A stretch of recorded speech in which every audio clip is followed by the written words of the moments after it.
Yeah, now it is. Good morning, everyone. There you go. Now it's working. Good morning, everyone. If I could have your attention, I'm going to call this meeting to order. Today's joint meeting of the House and Senate Agriculture Rural Affairs Committee is to discuss animal health, biosecurity, and really food supply issues. And I think we should start by asking the members to introduce themselves. So if we could start to the right, we'll go right across the table and ask the members to introduce themselves. That would be you. That's you. I'm Representative Mark Keller. I represent the 86th District, which is all of Perry County and part of Western Cumberland County. Thanks.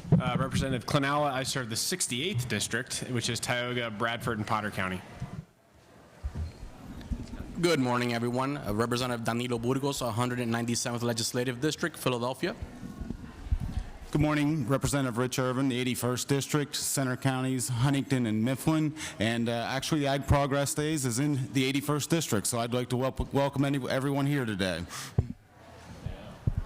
Hello, everyone. I'm State Senator Judy Schwank. I represent the 11th District, which is the heart of Berks County, and I also serve as Democratic Chair of the Senate Agriculture and Rural Affairs Committee.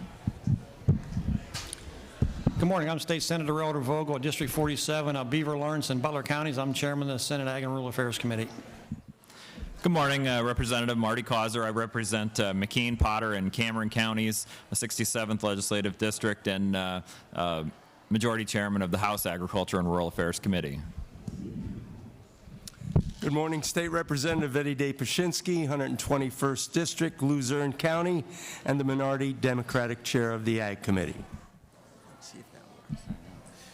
Good morning. I'm Representative Dave Zimmerman, representing the 99th District, northeast part of Lancaster County. Good morning, Pam Delicio, the 194th, parts of Philadelphia and Montgomery counties. Morning, Representative Russ Diamond, 102nd District. We are the farm part of Lebanon County. State Representative Pam Snyder. I represent the 50th District. It encompasses all of Greene County and portions of Fayette and Washington counties. I'm State Representative Marcy Mostello from Butler County, the 11th Legislative District, and very happy to be here. Am I on? Oh, there we go. Mindy Fee from Northern Lancaster County, 37th District.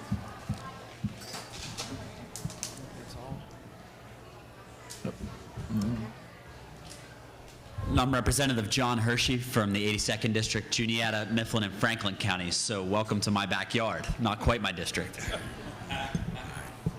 I'm State Representative Chris Rabb for the 200th Legislative District, representing Northwest Philadelphia, and I'm the Democratic Vice Chair of the Ag Committee. Well, welcome, everyone. It's certainly a busy time here at Ag Progress Days, and we have other members that I know will be joining us because of all the people that I've already seen wandering around the complex here. Today's topic is so important. In fact, there's nothing more important than protecting our food supply. So looking forward to the information that's going to be presented this morning. We have an impressive panel, and I'm going to turn to fellow chairs now for opening comments. Senator Vogel. Thank you, Representative Causer. I appreciate that. Obviously, like he said, it was a very important topic, and I think it's a timely topic due to the fact that chronic wasting disease is becoming a more and more prevalent issue here in Pennsylvania, as well as the African swine fever. It isn't here yet, but they found some on a boat in Philadelphia a while back, and obviously it could have been here, and it's ravaging China and Korea and those areas. Parts South Vietnam, North Vietnam is ravaging those parts of the Pacific Rim, and obviously it's something we want to keep it as far away from here as we can if possible. So obviously these topics are important, plus the fact we got some new funding this year. We've got $2 million worth of funding for the Animal Health and Diagnostic Commission, another $1 million for the Livestock and Consumer Health Protection Program. So that money hopefully will be put to good use and help us better understand how these diseases occur and what we can do to keep them from coming here and infecting the United States as well as Pennsylvania. And one other thing, I want to quickly give a shout out to the new FFA team back here in the corner. This is probably their first big adventure, so welcome, folks, and I hope you see many more times. Thank you. Senator Schwank. Good morning. I, too, am really pleased to be here. The opportunity for us as state legislators to come and be educated on some of the top issues in agriculture is one of the reasons why we make sure that we're here at Ag Progress Days every year. This has been an unprecedented year in agriculture in terms of the state legislature. The Pennsylvania Farm Bill, a huge package of bills ranging on everything from dealing with outbreaks of disease by animal biosecurity and other issues, all the way to incentivizing organic production, just a whole host of issues that really heightens and shows how important agriculture is to the Commonwealth of Pennsylvania. So we start today with this hearing and hopefully get continuing education as we're here today. Thank you. Chairman Paszynski. Thank you very much, and my fellow chairman laid out a perfect reason why we're here today.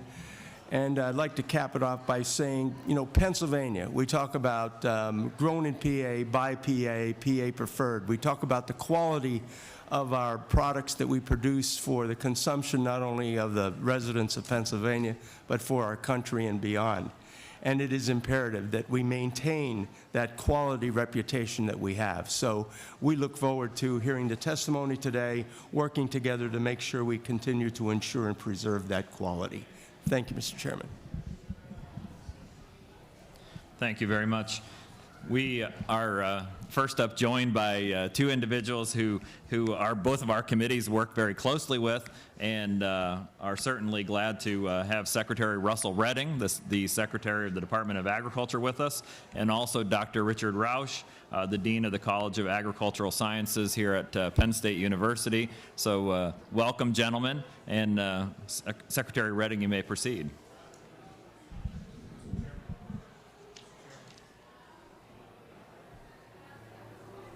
Mr. Chairman?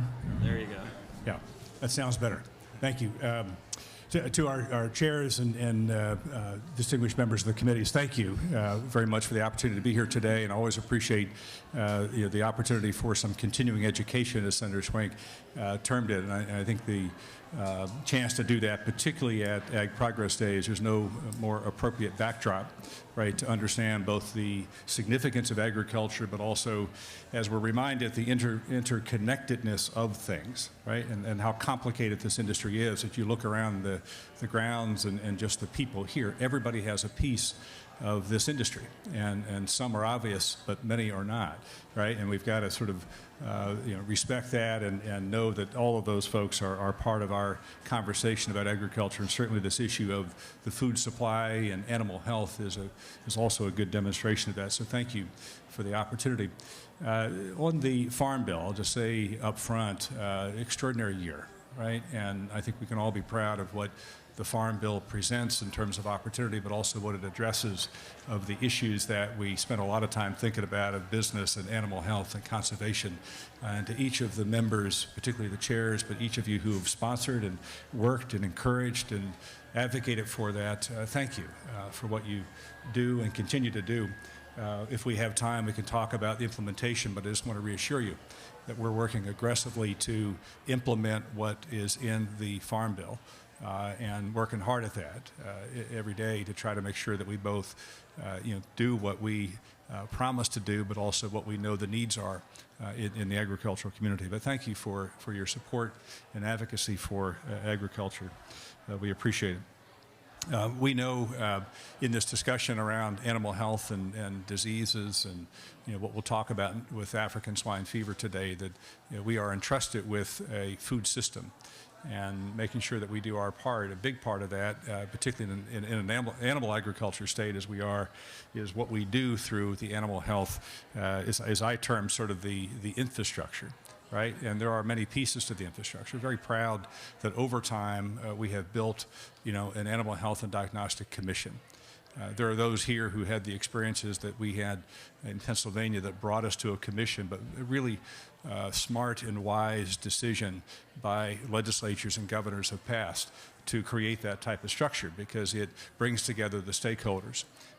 It created a system through our the paddle system to connect real-time New Bolton Center, Penn State University, and the veterinary lab in Harrisburg. Having that as a model, there's not another model like it in the nation. And we should all be very proud of that, right? Because that frontline sort of ability to connect and speak and engage and deal with evolving diseases every day is found in that structure of the Animal Health Diagnostic Commission coupled with our paddle system, but is further supported by the Bureau of Animal Health in Department of Ag's case, and of course our the veterinarians and the private veterinarians who are the first responders on the farm and in the industry, if you will, around animal health diseases and concerns. But there's also, importantly, the producer. And I think one of the points that you'll hear today from Dr. Brightbill and Dr. Hoving is this issue of biosecurity. And you see some signage around this. If there is an experience that we should carry from what happened with high-path avian influenza, is the issue of biosecurity, right? Frontline, farm-level, industry-led biosecurity. And we see those concerns being expressed by way of where African swine fever was and where it is today.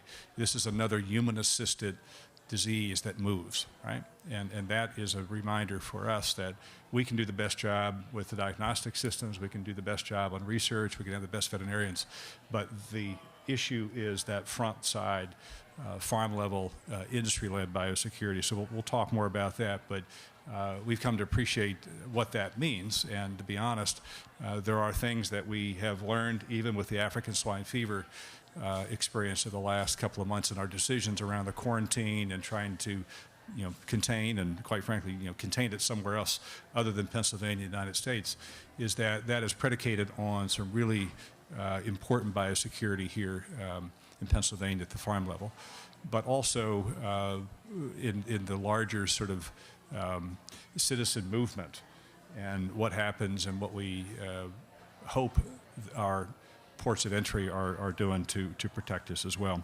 So you have the testimony. I won't sort of go through that, but just to say that we tried to capture in that testimony what we're doing presently to remind all of us sort of this infrastructure that I spoke of, and what we have to do to continue to work at the farm-level biosecurity. And that's something that, again, it'll be a theme of the day, but I think for each of us as industry leaders in the legislature and the executive branch to always remind ourselves and others is that each of us hold pieces of that biosecurity system.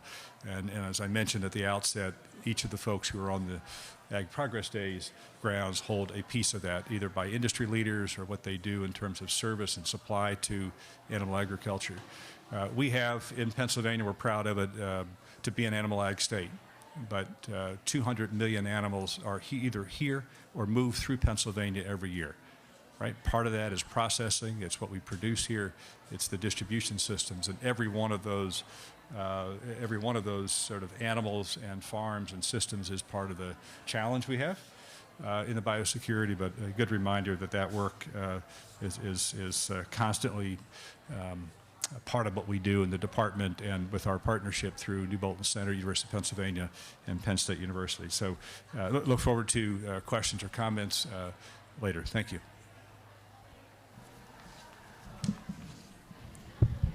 Thank you, Secretary Redding. And now we'll move to Dr. Roush.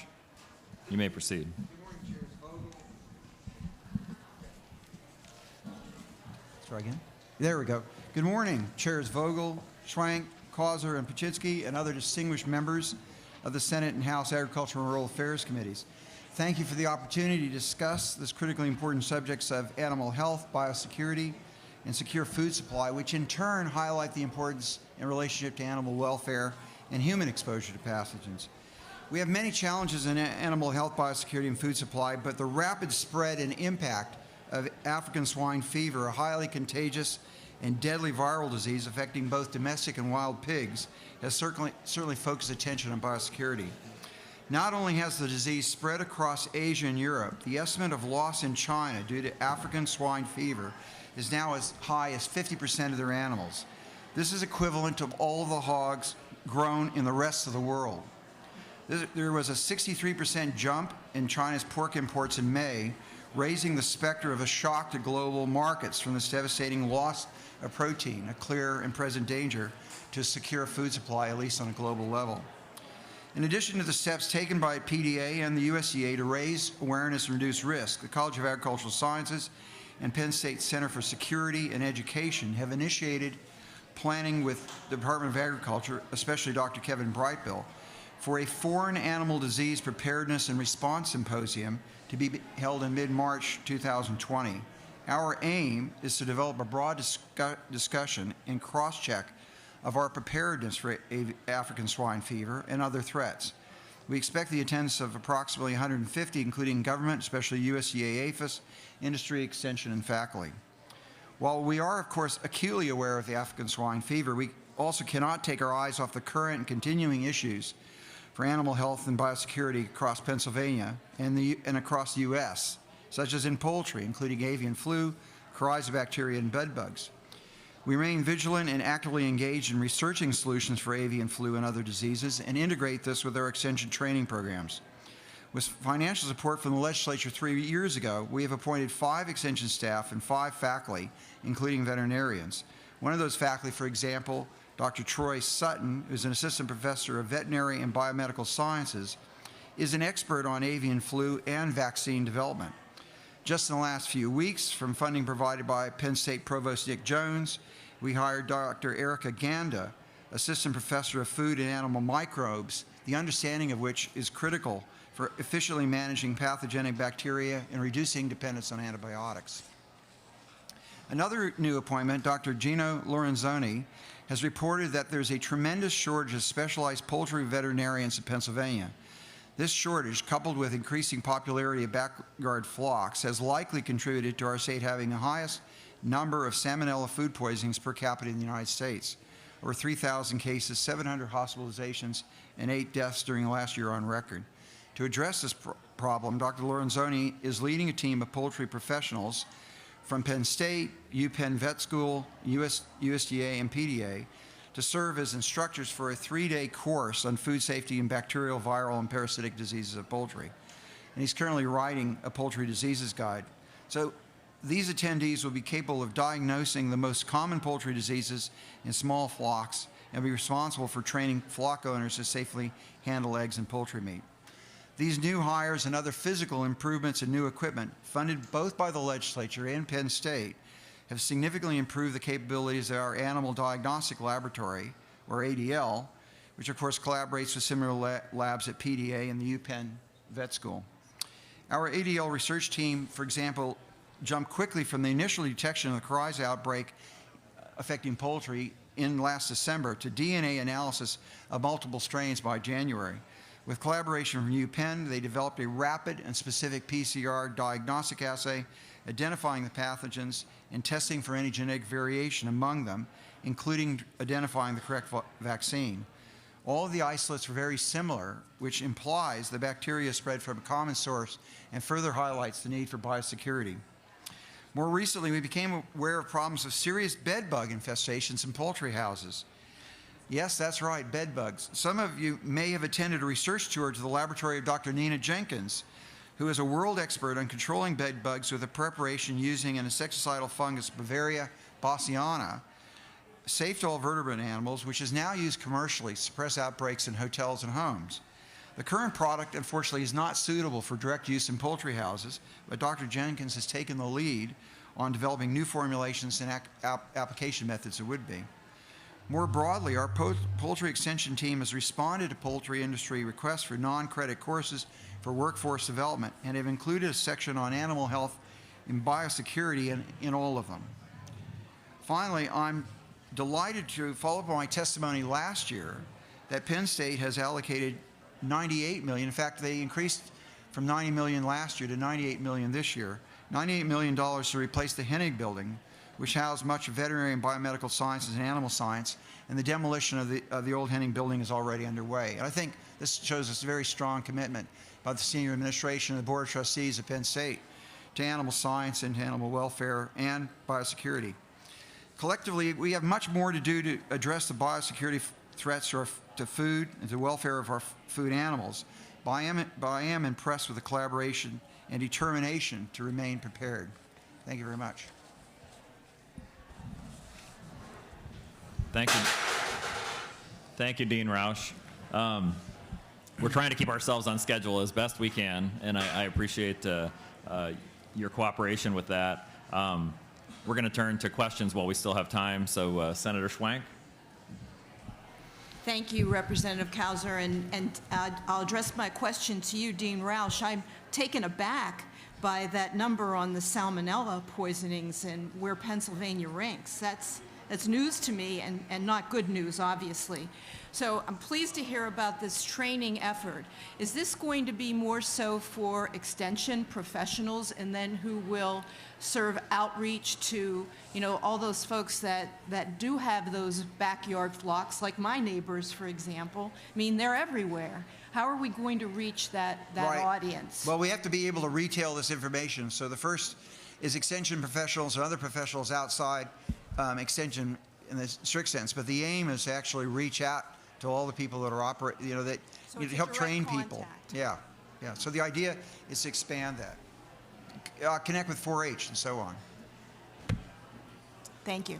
One of the things we did is appointed 2 people in 4-H whose job it is specifically to help train the 93,000 4-H kids to be more aware of biosecurity issues and diseases and how to recognize them and how to report them. Thank you, Senator. I have a question for you, Secretary Redding. There's been a great focus in Harrisburg on agriculture, and that's been refreshing, as you know. And one of the areas that the legislature has felt strongly about is animal health issues. So that's why we put the money in the budget, as Senator Vogel stated, for animal health purposes, the $2 million for the Animal Health Commission and the $1 million for livestock protection. To me, I think there needs to be even a greater focus on this issue. And my question to you is, can you detail to us exactly how that money will be spent? In a minute or two? Briefly. Right. Well, let me, just to reassure you, I mean, we're in full agreement with the investments in animal health, and really pleased to see, both in addition to the Farm Bill, which has, 2 significant components for animal agriculture, the Center for Animal Ag and the Rapid Response Disaster Assistance Fund. In addition to that, we've got the $2 million for the Animal Health and Diagnostic Commission, plus $1 million there for investments both animal health and food safety. And wisely, you've put those together as concerns, as we've heard in the last 10 minutes. I mean, they are connected. We have a plan. I mean, we're continuing to work through what that looks like. As we discussed at the Animal Health and Diagnostic Commission meeting last week, we are looking at the distribution of the $2 million for the commission to make sure that we're accounting for what we heard clearly in the budget hearings about the IT investments that are required in our systems. And that is one piece that we're still trying to sort through and figure out what those costs are. But at the end of the day, the $2 million that the legislature has added for Animal Health Diagnostic Commission will go to Penn and Penn State and our vet lab. It's just how that is, the final distribution yet is still being worked through. And we're working real time on the rapid response disaster readiness account. So, but all of the investments for animal ag will go to animal ag, right? It's just where those priorities are. We want some feedback from, the Animal Health and Diagnostic Commission. We want to engage industry, and particularly Penn Ag, in the discussion about the Center for Animal Agriculture Excellence to talk about priorities. One of those being the biosecurity concerns that we have. Both in African swine fever, but avian influenza, et cetera, and what type of educational work needs to occur with both FFA and 4-H, as the dean noted, and industry on that point. So glad to give you a more detailed breakout of each one of those points, but everything that's invested in our budget for animal ag will go to animal agriculture. And we appreciate that detailed information as things move along. We all know how important IT is, but at the same time, we want to make sure that the money is actually going out to being used for animal health and not just for IT issues that can gobble up a lot of money. Thank you. Appreciate that. Thank you. Chairman Paszynski? Thank you very much. Mr. Secretary and Dean, what level of preparedness do you think we are at the present time relative to biosecurity? And what are the most important steps that you feel we need to take in case there were any kind of an outbreak? Well, I would say it's a hard answer to give, right? I think just if I were picking a number, I mean, you're sort of halfway there, let's say, right? Now, that varies by industry sector. I think the poultry industry, given their experiences of high-path AI, are in better position on the biosecurity than maybe the swine industry is at this moment, and compared to the dairy industry or other. So it varies by sector. The challenge is just getting those protocols established, and I think being in the habit of honoring those protocols is what we've seen as one of the challenges. People, you have them, you develop in a binder, you've got them posted, but you've got to honor that. You've got to honor them every day by everybody.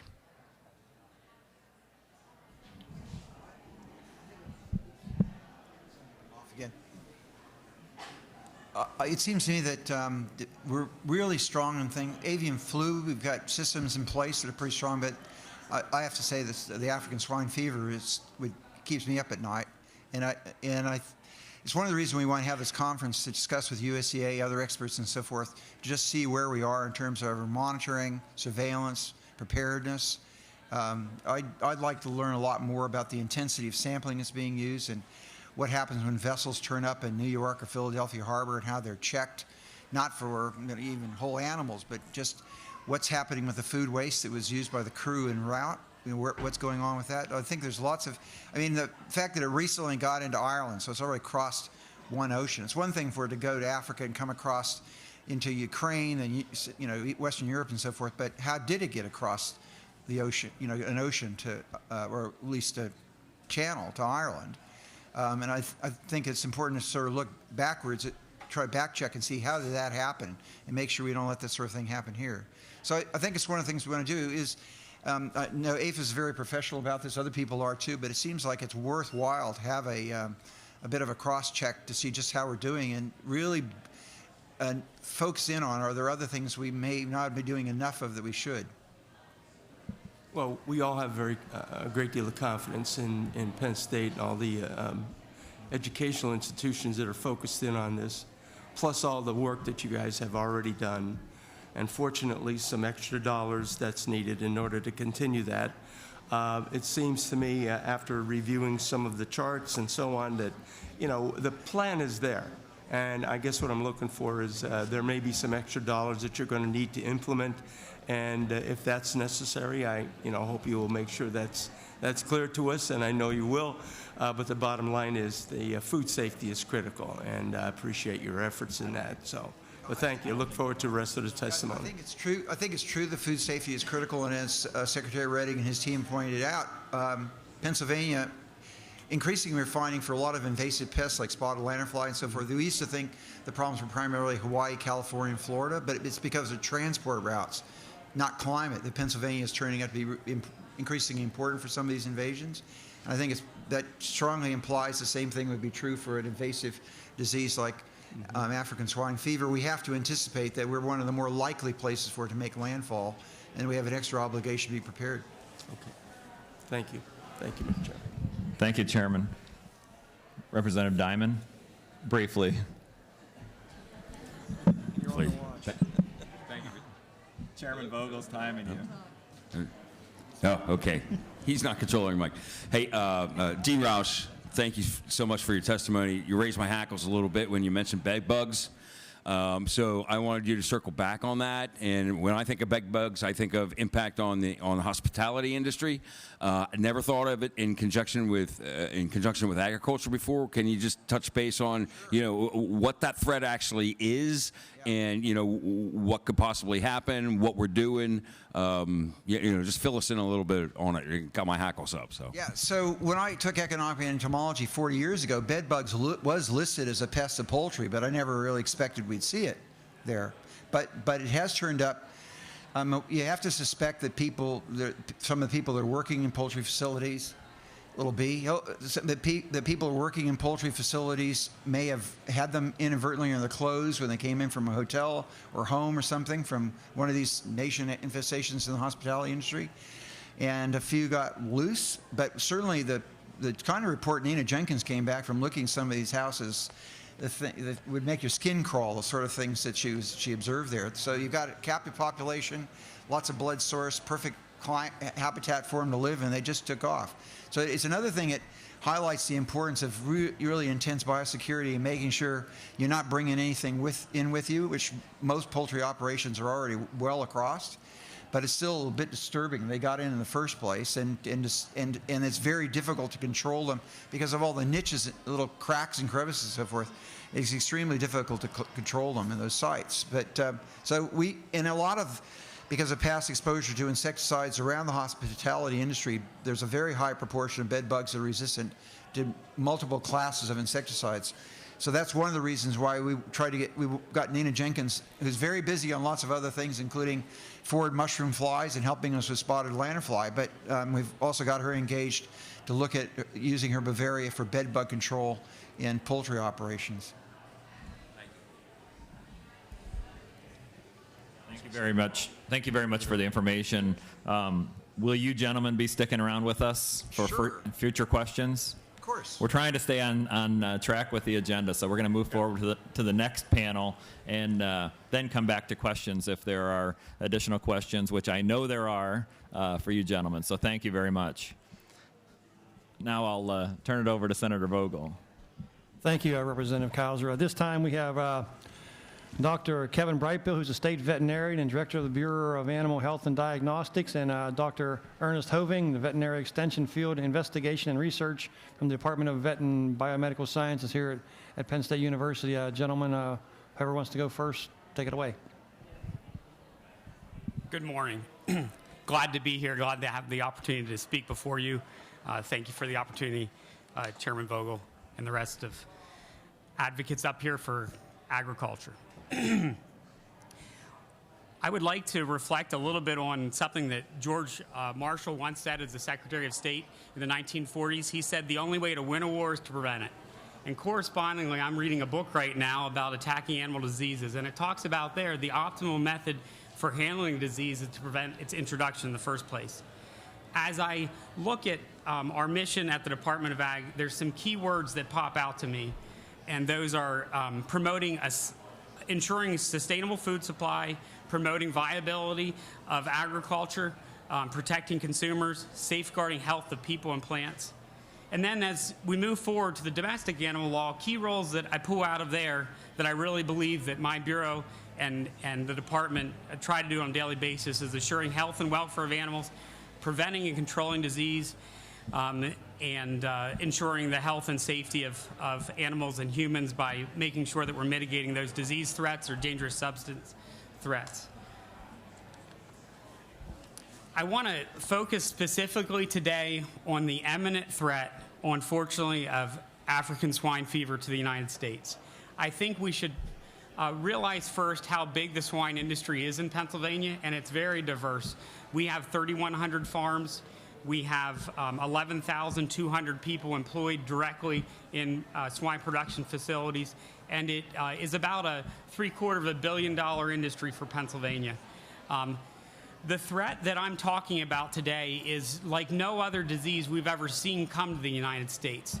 This is a virus that, unfortunately, if it came to the United States, very quickly would result in 100% mortality of any of the herds it came into. There would be no survivors from this disease. And unique things about it are that it's it's highly resistant in the environment, meaning if we had a pig laying out on the ground, literally, if nothing was done to that pig, you could find that virus up to a year later. It can survive in contaminated feces with blood in it for up to a year and a half. In some pork products that can actually be imported into the United States, like salted hams and sausages, the virus can still be alive in those, okay? I'm not saying that we have that problem right now with the United States, but as we think about travelers that may be trying to bring stuff back, it affects all pigs equally, whether we're talking wild or domestic. And interestingly, in Africa, there's a commensal relationship between a soft tick there and warthogs that allow the tick to remain there and kind of not be able to be eliminated. The soft tick in Africa can live up to 20 years. It can be carrying the virus for 600 days at a time. But we're not used to dealing with viruses that are able to stick around in a tick like that. And it's very interesting. We think that this virus actually is for arthropods, for spiders and crustaceans and things like that, and somehow it got trapped in a pig. But it's very virulent to pigs now. Want to go over the history a little bit, but it was found first in Africa.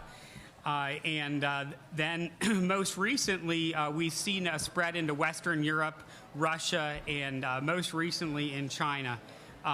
The outbreaks in China seem to be in the domestic pigs from people feeding garbage, uncooked garbage, and they have a feral hog population that's keeping the life cycle going there. In Belgium, it appears to be coming from wild boars. It's very difficult once you get it established in a feral population to ever eliminate it. Want to step back for just a second. Another interesting thing about this virus is that it's very resistant to most disinfectants. So there's only a couple disinfectants that if we get it on a premise are going to work to eliminate this virus. So how has it moved around? We've seen introductions in Mediterranean, in Russia, from feeding uncooked, undercooked pork products. We've seen it from vessels coming in where food waste may come off a plane and be fed to animals. We've also seen it from the movement of wild pigs, so importing pigs or importing, say, even a trophy pig that's harvested in another country into a country. So going to go ahead to the economic impact here. The economic impact would be huge if it came to the United States. We're looking in the first year of an $8 billion impact just on commercial swine producers, let alone the commodity impacts on soybeans and corn of up to $20 billion. So this is huge. Okay, if you go ahead, there's a slide in the presentation that shows we have pigs all across the United States. You'll see in the Midwest, we have a darker spot on the map. There's a concentration of pigs there, and also in the East.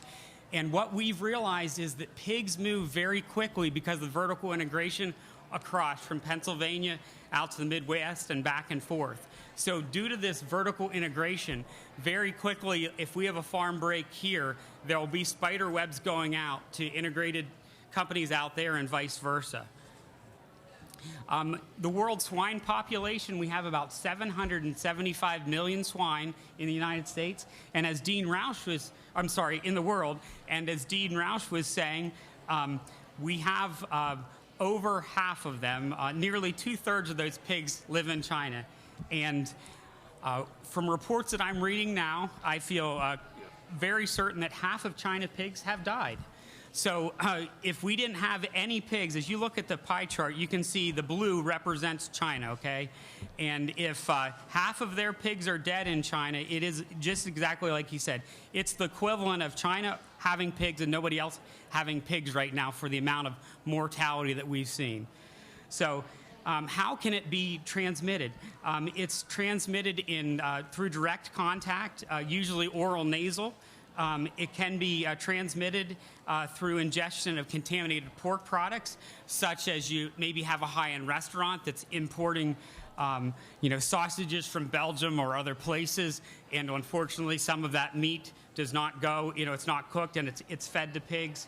Fomites, so objects can certainly transfer this disease. We are concerned about international travelers that may have had interactions on farms, say in China and other places, and potentially not disposing of their clothes, not disposing of their shoes, and then visiting a U.S. farm, or even, say, a county fair exhibition, where in some places, like where the Little League World Series is had, there's a county fair there at the same time. We have a lot of people going in and out. And then, unfortunately, what really makes this disease unique is the vector component. We have a biologic vector component that if we would get this disease introduced and established in the United States, certain areas that are more arid, like down in Arizona, could potentially support the soft tick.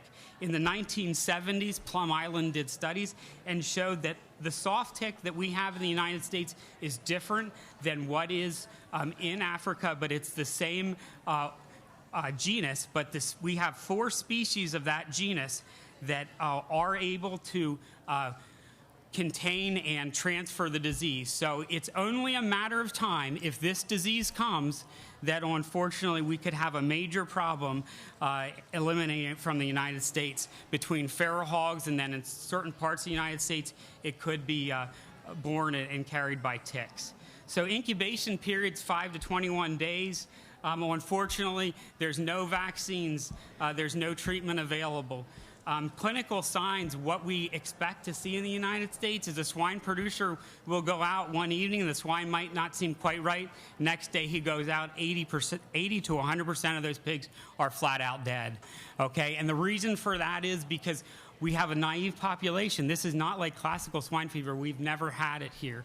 Okay, but interestingly, there are also, rather than peracute, there are acute presentations where we could see pigs develop, they go off feed, they're lethargic, they start getting bruising, respiratory signs don't seem right, and they die a few days later. And that's essentially part of what we were trying to accomplish this year with inspecting pigs on arrival at fair exhibitions to just make sure they were healthy on arrival. But my biggest concern, folks, is it's not just the acute presentation, it's the chronic presentation. There's a slide there that says clinical signs for chronic disease. And it's things like an intermittent low fever, anorexia, emaciation, respiratory disease, swollen joints. Once this disease becomes established in a population, it switches from those acute signs to the chronic signs, where swine farms just won't be able to make it because they have chronic production issues from a problem they can't get ahead of. So the next question, and I really appreciated some of the feedback we were getting from you guys in regards to how we need to spend this money. I think a concern we have is, from the swine producer's perspective, is how can I safeguard my livelihood? We need to look at biosecurity, and biosecurity, the big picture is not only bringing healthy animals onto your farm and not introducing disease, but it's also the feed truck driver, the milk truck driver coming on, that they're not bringing disease. If you get a disease outbreak on your farm, making sure you have a mass mortality disposal plan so that you're not taking disease off your farm, and then also making sure that any products going off your farm are healthy, that you're not propagating disease. And then we need to think about the wildlife component, especially for ASF. If we're out in Bedford County and we get this disease, can you imagine with feral hogs around, transitional swine, maybe swine in a backyard with a single wire, how we could quickly, unknowingly have this disease cross either direction? So how do I prepare? There's some really quick and easy steps that I want people to recognize, and it's very important for people to develop a biosecurity plan. It's a written plan to prevent potential introduction of disease. Cornerstone of that is creating a clean and dirty line. When I worked for the commercial hog industry, it was a shower in, shower out facility. You come in, you take off your clothes, you shower. You step to the other side of the shower, you put on farm clothes. You never cross that line. Thinking about, making sure that they're practical and they're implemented on a daily basis. I can have stacks of biosecurity plans on my desk, but if somebody is not implementing them on a daily basis, it does no good. So how do we provide carrots for people to get plans and actually implement them? So through national preparedness monies and Iowa State Center for to safeguard the food supply, there is the Secure Pork Supply Plan. There's a lot of documents online that producers can go to start generating these plans. From our perspective, in a disease outbreak, people are going to have a plan in place, or they're not going to be able to move if they're in a control zone. And that's going to be really important, because if we depopulate a farm and don't restrict movement of animals around that farm until testing is done and they're making sure they have a way to clean conveyances and they're not cross-contaminating, we can't allow movement. So that's really kind of the stick that goes along with the carrot of how biosecurity planning can help your farm. But what would happen in a disease outbreak? We've been told by USDA it's not a matter of if, it's a matter of when, and when it happens, there will be a 72-hour movement period shut down, addressed by the president, that no pigs must stop moving across the United States. Pigs that are in transit will be able to continue. If you're driving halfway, you'll be able to continue in transit, but that 72-hour window is going to be critical, that the disease trace process can be started, and we can start looking how vertically integrated it is, where we need to lock down. And producers are going to have to plan ahead. They need their biosecurity plan ahead, and they also need a survival plan, because it could be days, it could be actually weeks before they're able to easily bring things on and off their farm. Obviously, main point of the secure pork supply plan is to ensure continuity of business in a disease outbreak. So we would be working hard to ensure that. It all starts with not only a biosecurity plan, but also a premise ID number that's in our state database, and that we have a computer system that can move at the speed of commerce to track disease and also allow permitting for continuity of business. So wrapping up here, but I really want to stress that disease surveillance is a shared responsibility. It starts obviously with the farmer and the veterinarian, also reaches out to the nutritionist, the milk truck driver, Penn State Extension, everybody in academia, everybody that's interacting with these farms, to make sure we're doing our part and they're doing their part to safeguard animal agriculture every day. Whether it's classic swine fever, foot and mouth disease, or African swine fever, these are all diseases that won't have any implications for human health, but they will devastate animal agriculture, and the game needs to be to plan ahead to make sure that doesn't happen. We have a unique opportunity in Pennsylvania with our close relationship with accredited veterinarians and 3 excellent diagnostic laboratories through our tripartite system that have been pre-approved by USDA to run ASF testing. Right now, if there's a detection, within 3 to 4 hours, we can have the PCR test result back and know whether it's the real deal or not. We would send that for confirmation, but not every state is in the boat that we are for preparedness. On top of that, there's been extensive planning through the it would have been in November of last year. There was a national meeting held to get all the state veterinarians together to discuss how we develop an ASF response plan. We started that process in April. We basically have that plan done. We also established an ASF task force. There's 35 members on that. We meet on a monthly basis, subcommittees meeting on an every 2-week basis, where we're able to address what's going on internationally, but make sure that we're working up our plan. So I would just like to say thank you for this opportunity. I can't stress enough the need for all of us to carry this message out of here, that we need to be prepared. So thank you. I welcome your questions.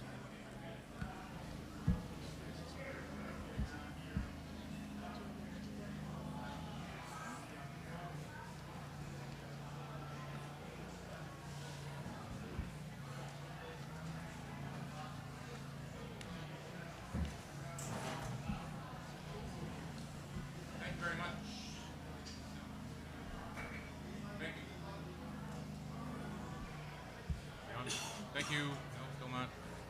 This one, okay. All right, well, thank you very much for the opportunity to present to you this morning. I have a few comments for you, and you'll find a handout as well that I'll be following along, as well as the slides behind you. So I'm Ernest Hoving. I'm an extension veterinarian. I deal a lot with the dairy industry, but biosecurity has been a topic really that we've been talking about for 15 years since I've been here, and it's still a topic I think we're going to be talking about for many years to come. It's obviously very relevant today for the swine industry with African swine fever.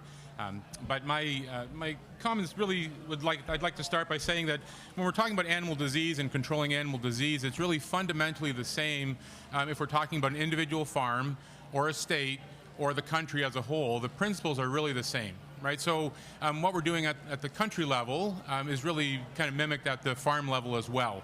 At the state level, it's a little bit different because it's a bit harder to keep those borders really secure as it is at the farm level and at the country level. But the principles are very much the same.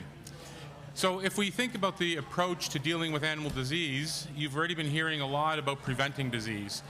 And this three-legged stool that we have here in this slide is kind of indicating that we need three different things to happen if we're trying to address an animal disease issue. And prevention is obviously very, very important.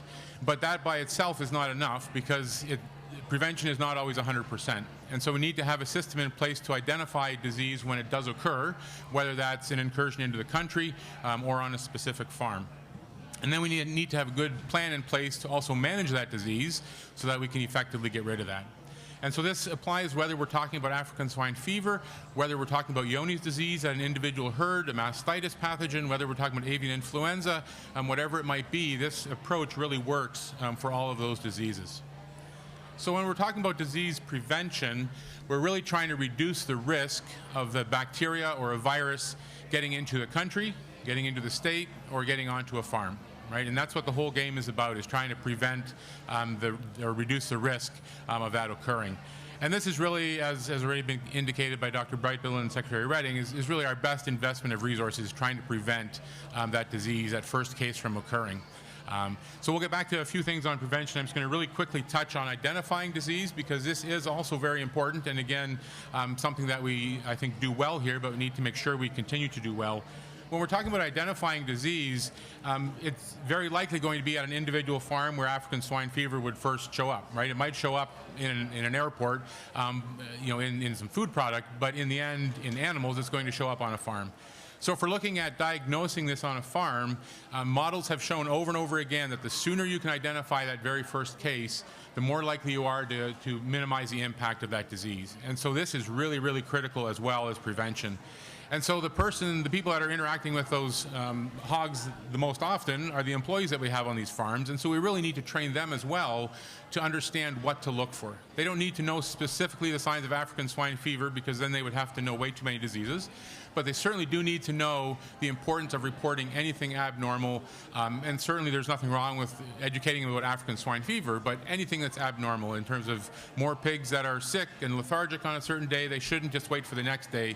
They need to have a system in place to report that and understand the importance of reporting that. Then we also need to have, again, a manager and an owner of that farm who's willing to report that. Again, sometimes we see that people don't want to report that. They don't want to be the first case. They're hoping it's not African swine fever. So we don't want that. Again, we need to understand have them understand the importance of reporting that as soon as possible and then reporting that to the right person, right? So they're not going to they shouldn't go over their neighbors and say, hey, have you seen any of this in your pigs? But they should call their veterinarian immediately. And again, that should be their first point of contact. Then the veterinarian should, again, get in touch with the Department of Agriculture and kind of work that up the chain. But we also need a very good laboratory that is able to diagnose that. And in some cases, we might even have somebody bring a hog to the laboratory initially, which we hope wouldn't happen, but that might happen. So again, the laboratory has to be able to recognize the potential for a foreign animal disease as well. So that's a very brief overview of identification. We could spend an hour just talking about that, but I was assured you did not want to hear an hour of that. So then a disease management plan is also very important. We can go around and we can do all kinds of tests and we can identify disease on farms, but if we don't have an effective management plan in place, it really isn't going to help and we're still going to see more disease spread. So again, we spend quite a bit of time when we're talking about diseases that are already endemic to farms, how to manage those. If we're talking about a foreign animal disease, that really is going to be left up to the state and federal government to take charge of that. So there's not really a lot to talk about in terms of managing the disease from an individual farm point of view, because that's really a federal initiative at that point. So we won't talk anymore about disease management for now. I just wanted to go back to disease prevention for a few minutes, if you would bear with me. You've already heard the importance of trying to prevent disease.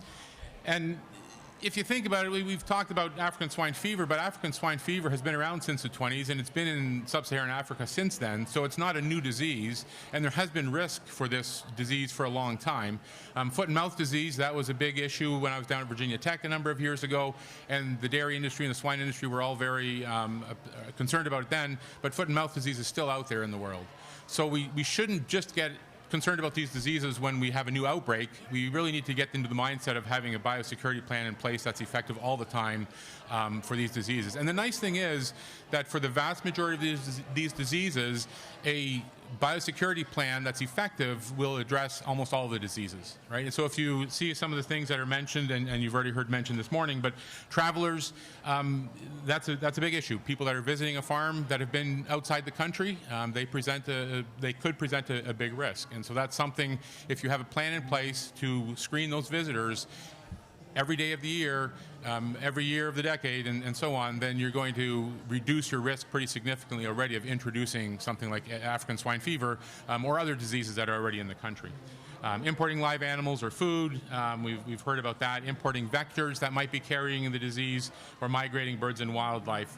So really we need to get into a mindset where this becomes something that's done every day by everybody on the farm, and then we don't just need to get upset about or concerned about it when we hear of a big outbreak. So that's all well and good, and I think we know pretty well how to prevent a lot of these diseases, and I think a lot of farmers, if you sit down and talk with them, they understand these risk factors as well. So why don't we have 100% adoption? Why do we still get big outbreaks like the high-path AI outbreak in the Midwest a number of years ago? So why don't we have 100% adoption of these? Well, there was a paper in the Journal of Dairy Science just recently that looked at this and said, okay, well, we know what to do, farmers know what to do, why don't they do it, right? And I could ask the same question of us and myself. You know, why don't I always put my seatbelt on when I get in the car? Why don't I eat the things I should eat and not eat the things I shouldn't eat? So that's a similar type of approach that we have here, trying to find out why farmers make the choices that they make. So if we go and talk to a farmer, and if you went 3 years ago and talked to them about African swine fever, okay, and you said, how susceptible do you think you are to getting African swine fever in your herd? They probably would have said, well, I think I'm pretty low risk. You know, I just can't see it coming here. I don't think it's an issue. If you asked them, how serious do you think it is? Well, I've heard reports that it can be pretty serious, but, you know, I don't think it's very likely to be coming here. So that's kind of the mindset of a producer, but different producers are different, right? So there's factors that affect that. So if you go to somebody who's had a high-path AI outbreak in the past, they're going to say, well, you better believe it. I think it's potentially going to come to my farm if it's around, and it's pretty serious, right? So there's factors that affect a person's perceived susceptibility to a disease and the perceived seriousness or severity of that disease. So that gives then a producer a perceived idea of the threat of this disease, right? And so they might say, African swine fever, nah, I'm not really that concerned about it because I just don't think it's likely to happen, right? So then we have them kind of go through that thought process of, well, what's it going to cost me to implement biosecurity measures? Or if there's vaccine available, which there's not for this disease, but what's it going to cost me to do that preventive action? And what are the barriers to that? So if it means that I have to shower in and out of my facility every time, nah, it's not worth it, right? It's too much effort for what I perceive the risk really to be. And so that's kind of the thought process that we all go through as we're making these decisions, but farmers would in terms of disease. And then that's going to turn into the likelihood of them taking an action. Right? So putting up more biosecure barriers, showering in and showering out, if they really think this is a threat, they're likely to do that. So what we need to do is find out some ways to affect their perceived susceptibility of the disease and the seriousness of the disease. And so there's different what we call cues to action, right? So if there's lots of stories out there in the media, then suddenly they're going to think that, hey, maybe this is more likely to get to my farm than I thought, you know, in the past. If they hear about it showing up in a ship in Ireland, you know, yeah, it's probably real. It is getting around there. If there's a disease outbreak at a neighbor's farm, or there's a story in a magazine from a peer who's had an experience with the disease, that can certainly be a big factor as well.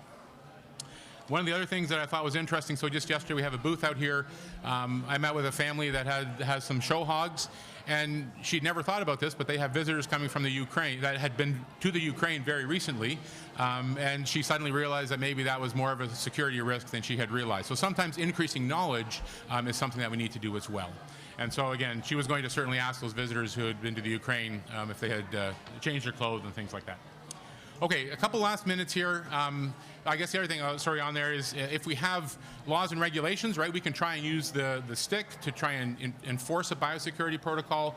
That usually doesn't work quite as well because then, as Secretary Redding said, often we end up with protocols that are on paper, but they're not always adopted and put into practice, which is really what we need. We don't really need that paper. We need them put into practice, right? The paper just shows what it is. So. And then finally, with vertically integrated systems, there's probably a little bit more pressure there than in, for example, the dairy industry, where there really is not a whole lot of pressure able to put on any individual farm. So. All right, really quickly, just Dr. Brightbill mentioned the secure pork supply. I'll just give you quickly my experience with the secure milk supply. So when Dr. Wolfgang, before he became the state veterinarian and after he was a state veterinarian, we worked on the secure milk supply. And that was an initiative that had some federal funding. There were academic partners and industry partners. And in the mid-Atlantic area here, we had 11 states that were participating. The state vets were participating. And we tried to get some demonstration farms up and running. And so we visited these farms and explained the plan to them and said there's a pre-evaluation that you have to do. So before a foreign animal disease gets here, you have to go through this booklet, and we have to look at what types of things are in place in terms of biosecurity. And so here's just a couple of them on that list that you have. So they had to have a place to wash a truck. So when the milk truck came in, they had to be able to wash that truck. They had to have a pad to wash the truck, had to be able to get water there and sanitizer. They had to have controlled access and all those other things that you see there.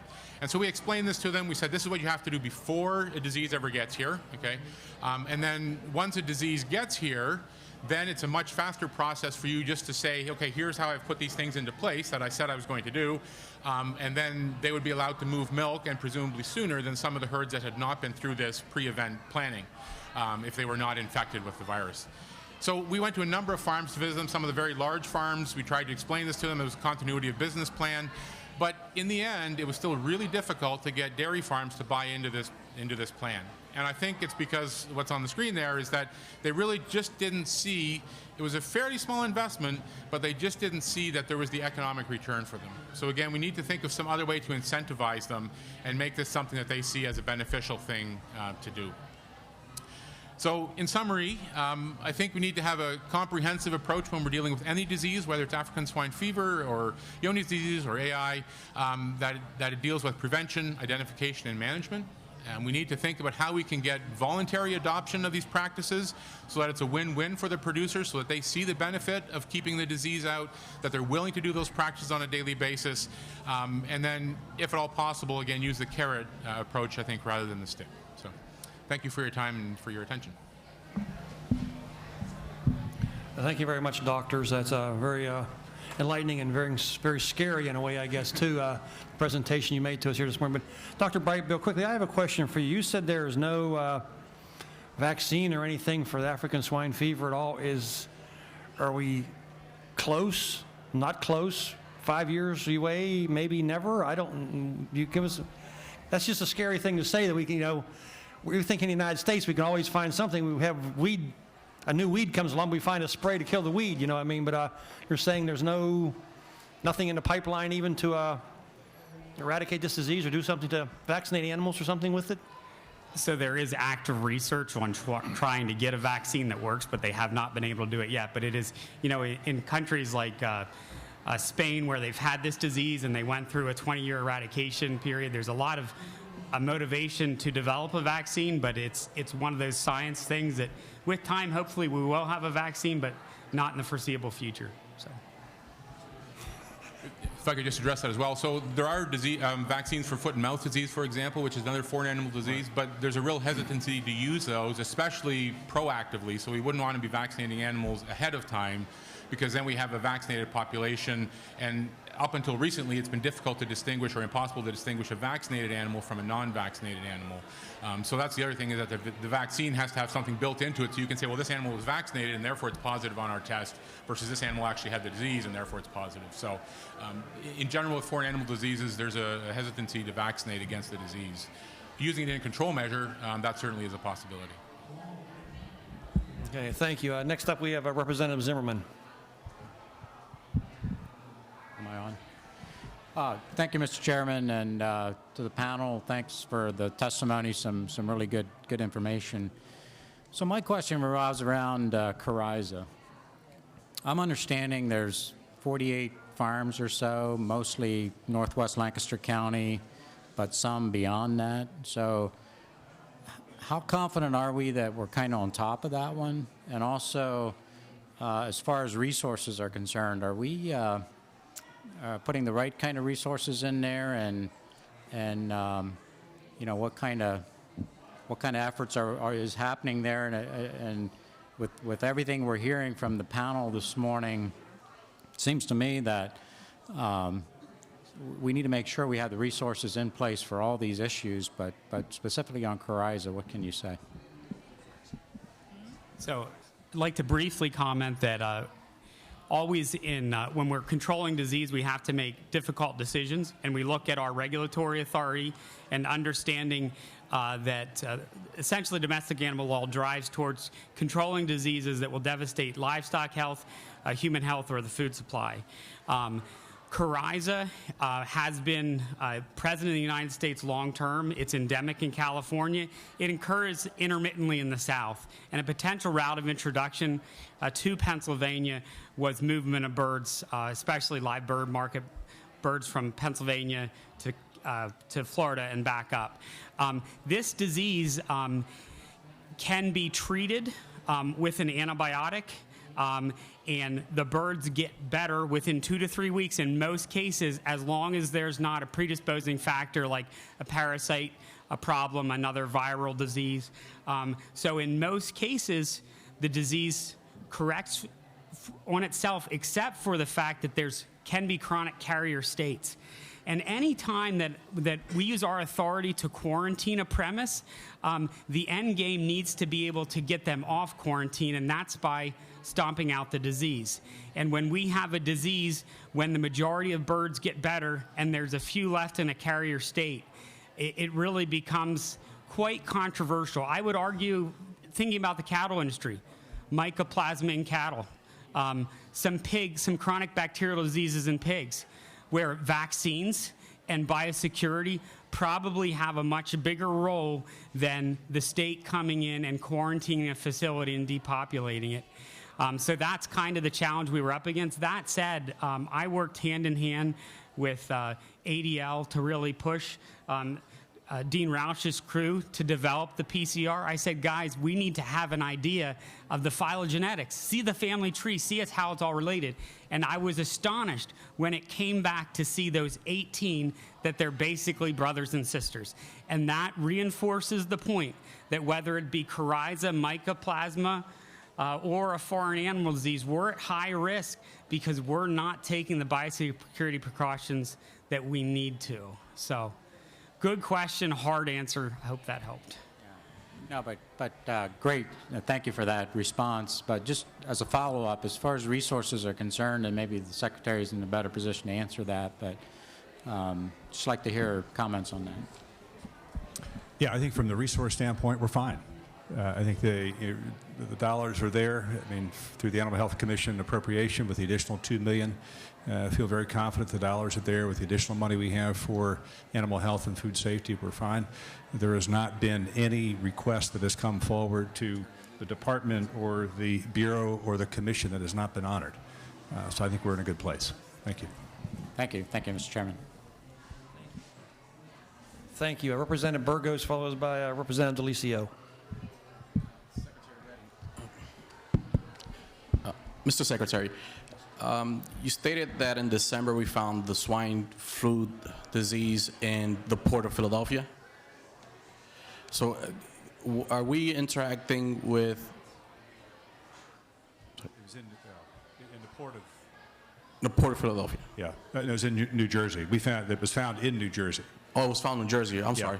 Right. Okay, no, so I was just, the question was going to be collaborating with Philadelphia Health Department to educate our business owners down there also to be able to identify it and prevent it from spreading. Yeah. So it was identified by the U.S. Department of Agriculture and their, the APHIS team and the FBI identified that and intercepted it. Interestingly, it did not.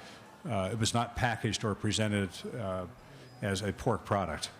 Right? It was coming in basically, camouflaged. It was intercepted by the FBI.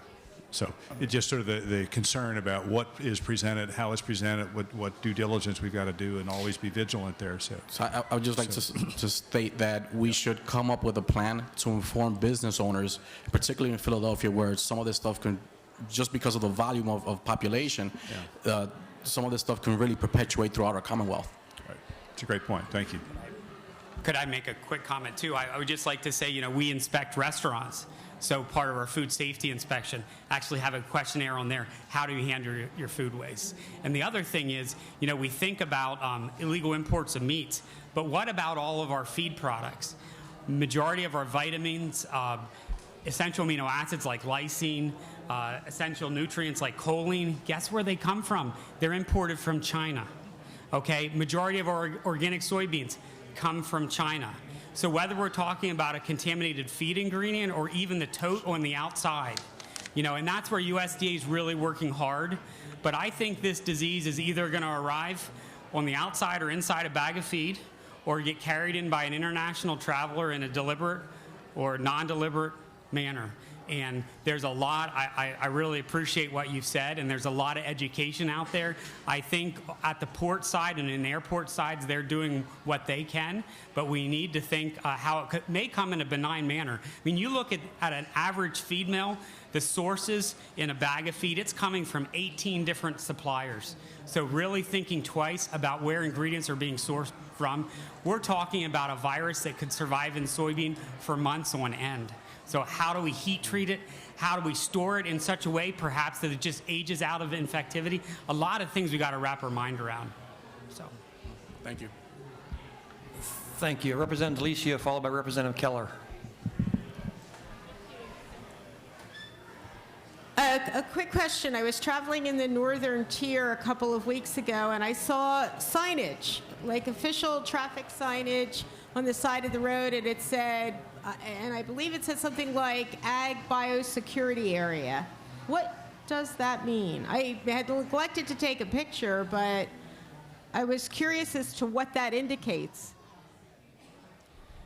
Yes, so an individual producer, just like the signs that we have up here, through state law, you can post signs, and it's actually, is it a felony? It's a fairly high criminal penalty for going on somebody's property that has posted it as an ag biosecure area, and it's important to keep, especially unwanted visitors or potentially people that may come onto your farm, say, maybe they're hunting or something, and they approach your facility and they really shouldn't.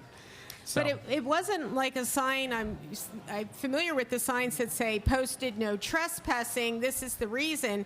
This just said like 4 words, Ag Biosecurity Area. I would not have any indication of what that meant. I could very benignly, as you put it, have trespassed, and yeah. Is that so? And it wasn't a homemade sign. This was like I want to say, an official, this had to be made by government, this sign. Yeah. I believe if you look at Act 125, you'll find the language in there, but any ag producer can post that sign, and essentially it's, you can't come on my property without meeting my biosecurity requirements to safeguard the farm. Jude. There are ag security areas. Right, I don't know if this had said biosecure or ag security. I don't know either, Secretary. I can't remember. It may have said just ag security and not bio. I hear bio here today. Yeah. So let's say if it said just the ag security, does that mean something different than what Dr. Brightbill said? Yeah, it's ag security areas are designated by individual producers with townships, and townships will tell you when you enter an ag security area, because there are certain allowances for agriculture in those areas that maybe someplace without it does not. So does the same things apply that Dr. Brightbill was talking about? That No. if it no. No, very, very different. So the biosecurity is what you've heard here for the last hour about controls and set up. The ag security are restrictions or you know, allowances, if you will, in certain areas, but it doesn't address the biosecurity concern. Okay, I appreciate that clarification. So if it does say ag security area, what does that indicate? Yeah, that's an official designation where the farmers will work with townships to designate areas as ag security areas, right? So there are farms that are specifically identified within ASAs, and then the county or townships most times will post that to tell you that you're in an ag security area. And then I do have a quick question, if I may, for Dean Roush. When you talked about the person who was doing research as it pertained to any number of things, including the bed bugs, et cetera, I'm just curious, since resources are a finite event, we all wish we had more to further any number of these worthy causes. I'm curious as to if somebody discovers something new. I mean, I sit in the Cancer Caucus, and we've had presentations over the past 6 months, and we, meaning the state, sometimes makes contributions to further those research, and I suggested we need an equity stake in some of these events, because if one of these events is financially very successful, that might be a way to return the money to the Commonwealth to reinvest. Do you know how any of that is handled, and you can answer that succinctly, or is that a... Without going into the specific percentages, because she was a Penn State University employee, there's a share that's owned by the college, a share by the university, a share by the inventors, as is typical for most discoveries of that type. So it's a shared event? Yeah, Okay. the revenue is shared. We've made a considerable investment. We'd like to see some payoff eventually, but yeah, if there is, the revenue will be shared. Okay. Thank you, Senator. Thank you. Representative Keller, followed by Senator Street. Thank you very much, Dr. Brightbill. First of all, I'm very pleased to call you one of my constituents. It makes me proud that the office that you hold, it says something for our area. When you were speaking about disinfects, and you said there were only 2, what were those 2 to start with? So bleach works, and the other thing that can work would be quaternary ammonia compounds or iodine-based products. So, for instance, the Perry County Fair, just the other day, they used Virkon, which Virkon, fortunately, you can buy on Amazon. That's where Glenn purchased it. It's a garden sprayer. They scraped out the scale and sprayed it down between pigs. So. Right. Yeah. The other question I have is, I guess it's more of a concern than anything else, is the fact that what are we doing to educate our swine producers? I think it's very important. You even alluded to the fact that the president could shut down. Well, that would come as a big surprise to some people. Yeah. So how are we disseminating that information out to our swine producers so that they're aware of the potential of the disease if it would happen? Yeah. So there is the ASF task force, and there's 35 people on that. A lot of those are industry and academics and regulatory officials. We are working cooperatively with Penn State. There will be a meeting tomorrow that Dr. Hines will be leading for secure pork supply training for producers that come to Ag Progress Days to educate them on ASF and the need for biosecurity plans. And then we'll be working cooperatively with Penn State to have 7 more of those meetings across the state, and there'll be public notification. What I envision is once the plan is done, which it's nearly done, USDA actually asked Dr. Hanshaw for it today, I think there needs to be an educational piece in Lancaster Farm or other large press, ag-oriented, publications that people understand the disease significance and what they can do now. So. good. Thank you. Yeah, I would just add, I mean, we have been, Representative, in conversation with Farm Bureau and Penn Ag and the trade associations to, this was sort of precipitated by the quarantine notice, the actions we took back in June, and working with industry and the stakeholders to push that out through the normal channels. I would also come back to the Animal Health and Diagnostic Commission, and what we've talked about there, and try to educate and work with them. So, but we've got to keep at the education and awareness. Yeah, good point. Senator Street, followed by Representative Urban. Well, one, I want to thank you all for a very enlightening presentation. I recently had a meeting with representatives from the Philadelphia airport that were talking about the international airport. There are two airports in Philly. The development of a refrigerated cargo area that would allow the Philadelphia airport to handle more produce, meat, and food and drug related products for air cargo transmission. Are there any things that should be built into that would make it easier or to prevent contamination as we do that? A number of our produce is now either transported out of airports down by Baltimore or New York. We're trying to keep more of that and more of that produce air shipping in Philadelphia, out of Philadelphia and in the Commonwealth. But in order to do that, we got to build the new cargo area. As we're doing that, are there things we should be thinking about to prevent this kind of contamination?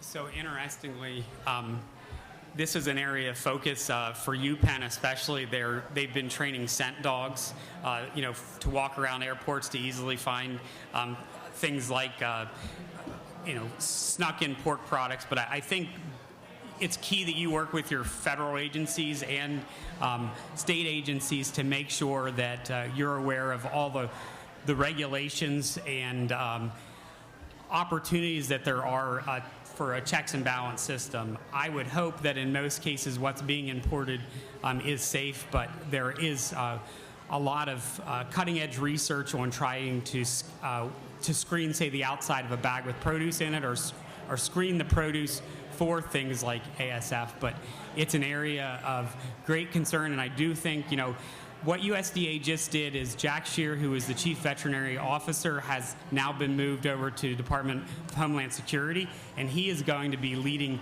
the international or the national charge against ASF, and he's going to be looking at things exactly like you're talking about. The close proximity of JFK airports and others to us makes us at high risk for introduction. So. If I could just add one comment, I think a lot of the produce and the meat that are coming in legally or being brought in that way through these refrigerated areas are probably much less risk, and the USDA has an opportunity to really screen those really well. It's the things when a traveler tries to take in a ham in their carry-on, and again, Customs is maybe not as aware of that, asking those questions and checking those the tags that you fill out. So I wouldn't be as concerned really with the official stuff that's being imported. I think USDA has a pretty good handle on screening that type of material for risk. All right.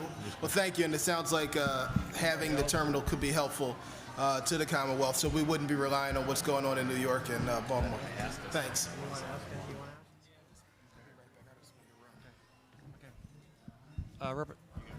Representative Urban, followed by Representative Keller or Causer. Thank you. Thank you for your testimony today. Just to follow up on Representative Keller's questioning about the education and everything of that nature, if per se we would actually have an outbreak of African swine flu, and Dr. Brakebill, you actually mentioned that the federal government could put a quarantine on any kind of transportation, moving of swine or anything of that nature. Having a number of concentrated animal farms in my district, I think a question that a local farmer would have is how would that impact Pennsylvania if you had an outbreak, say, in the Midwest, and how would the Department of Agriculture then, of course, work with the federal government and USDA and moving forward on that kind of quarantine? Great question, and this has come up a lot in our African swine fever meetings. So we would honor their 72-hour hold mainly for the reason of, because of the vertical integration, we need to make sure none of those spiders are coming into Pennsylvania. But as long as those spiders weren't coming into Pennsylvania after the 72 hours, we could very quickly back away from that. But it is really, really important that the farms have the biosecurity plan in place before the incident, because business continuity will hinge on that. So even in Pennsylvania, once we identify the premise and know what the dangerous contacts were, we're going to draw a 10-kilometer zone around all of those areas. So only people in those areas will have restricted movement. There'll be a 3-kilometer zone right around the farm. Nothing's moving, but then there's a 7K around that as long as you had your biosecurity plan, we would permit the movement. And it's going to be ranked by priority, such as low risk to high risk. Like if you have fat hogs going to slaughter, that's low risk. Whereas high risk might be, say, nursery pigs that need to move, say, out of the control zone to grow out at a feeder facility. That's going to be higher risk. And that's where knowing where all the premises are beforehand, having the biosecurity plans in place, we'll be able to quickly allow continuity of business. So, and I think making sure we have the technology to be able to issue those permits fast is something we need to work towards. Thank you. Thank you. Representative Owlett, followed by Representative Cowser. For your time today, and I have a question. It's great to know that the FBI, and it seems criminal almost, like that's the intent is trying to get it here criminally. So it's good that we're doing what we can, but the FBI and others are involved. So we were at the hearing this morning talking about the dairy industry and trying to figure out how to help farmers diversify, and one of the comments was how do we get people onto our farms to show where their food comes from, and that was some creative ideas, and we're all juiced up about that. And then I come in here and we're like, no, how do we keep people away? Like, how do we, like, so what's the balance? Like, how do we help our struggling industries, to diversify and figure out ways to utilize their farm to show people where their food comes from, and still be creating a safe space for them to have their animals and to be able to actually have a product to produce it eventually. So speak to that. Like, how do we help educate the public in that, and as us as lawmakers? That's a great question, and something we talk about regularly is assessing the risk, right? So how risky is it to have a class of first graders come onto your farm? And in general, it's probably pretty low risk. But if you're in an agricultural community, it certainly doesn't hurt to ask that those kids, you put on boots for them, make sure that they haven't been out with their animals that day already.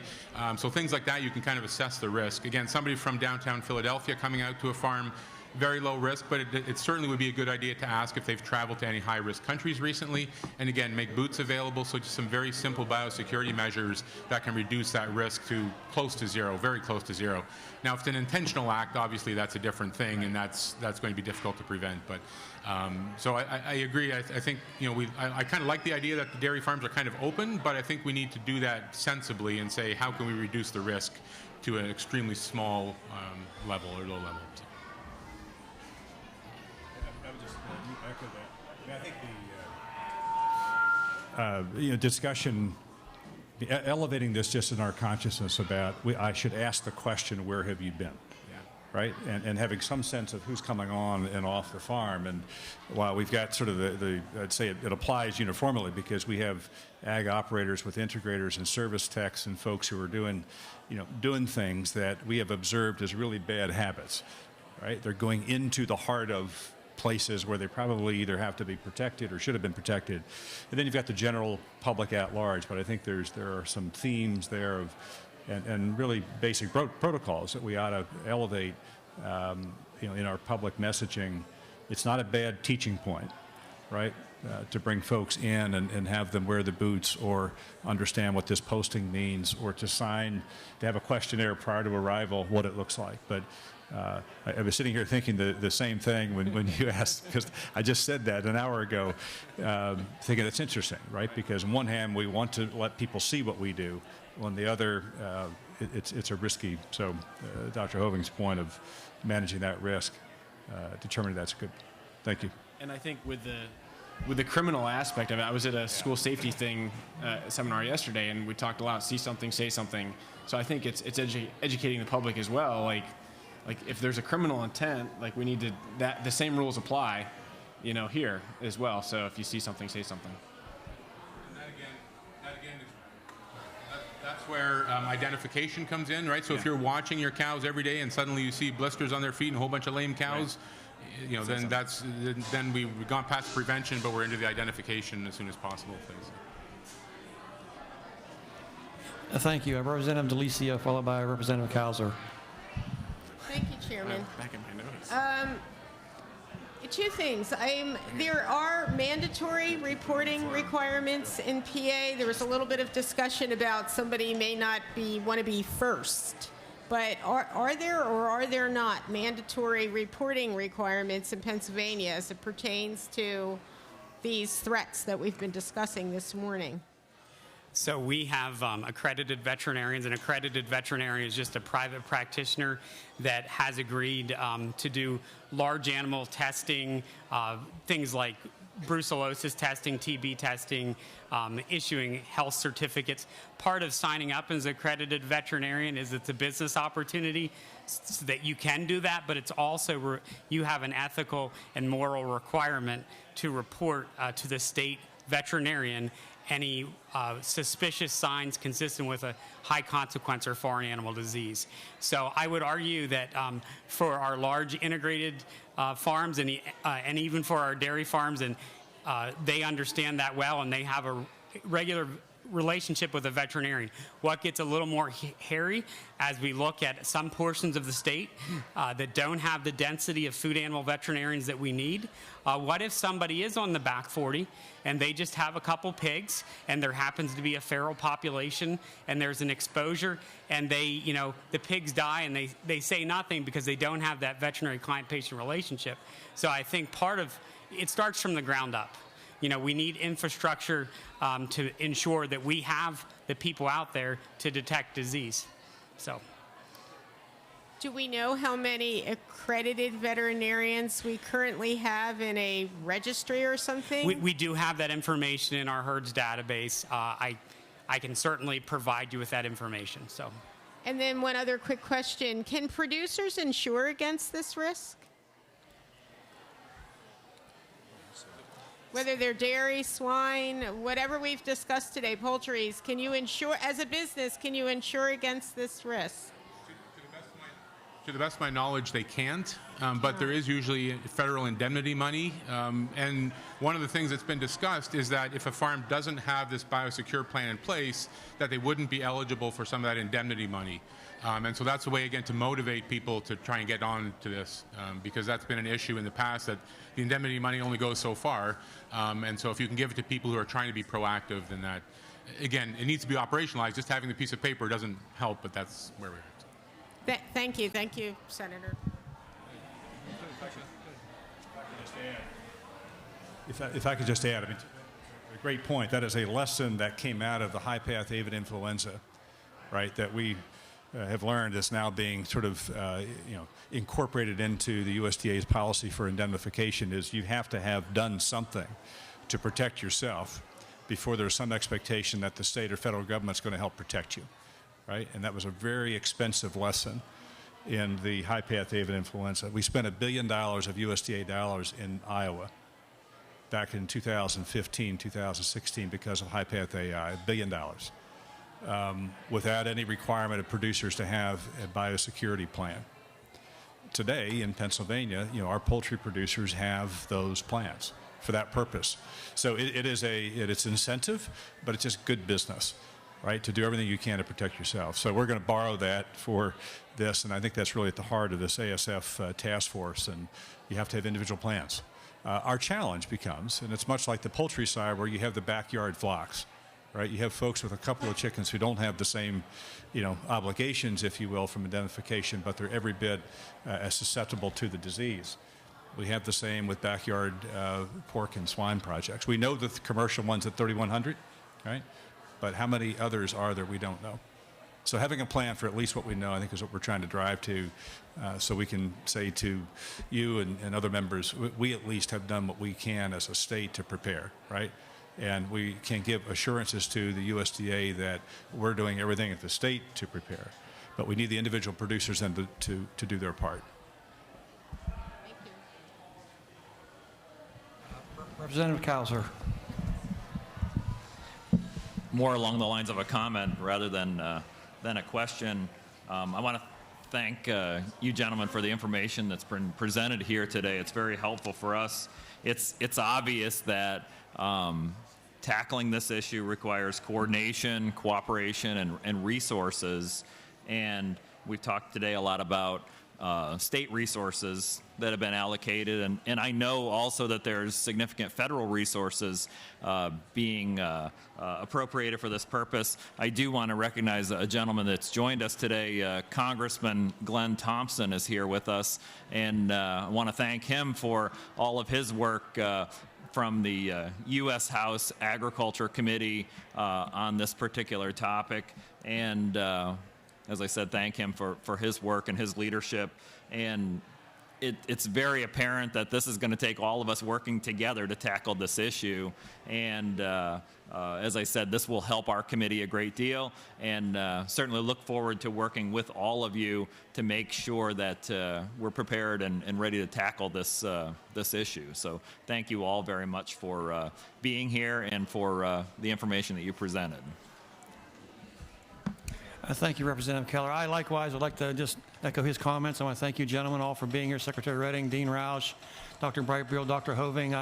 Very enlightening information, somewhat scary sometimes, but obviously it's what we need to know as we go forward as an Ag Committee to next time we need to appropriate more dollars. We have the background to go make our case to need more dollars to protect our country and our state and our ag economy here in the state. So I want to thank everyone for coming today. Appreciate you all being here, and have a great day and enjoy the rest of Ag Progress Days. Thank you.